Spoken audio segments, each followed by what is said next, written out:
Hello guys, welcome back to NFT Inspo. For today's video, we are going to show you how to link Sweat Wallet to Sweatcoin. So if you're interested, let's start tutorial.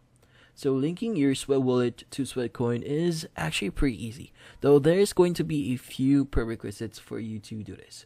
So first things first is you have to ensure that both application is up to date. So go ahead, open up Google Play Store, open up Sweat Wallet or Sweatcoin, and make sure that you have the latest version.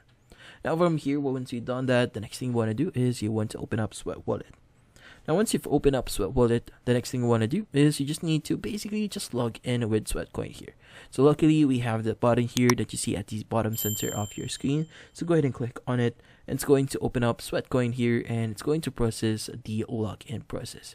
Now in this case, it's going to ask you to approve the login.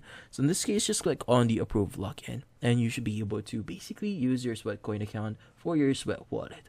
Although there are going to be a few prerequisites here, in this case, you need to first have enough steps. So it needs you at least one step or a few steps in your account in your Sweatcoin before you will be able to basically link your accounts. But in this case, just click on approve login and you should be able to log in into your account. And that's about it. So hopefully this video was able to help you. Like and subscribe to NFT Inspo. Thank you for watching.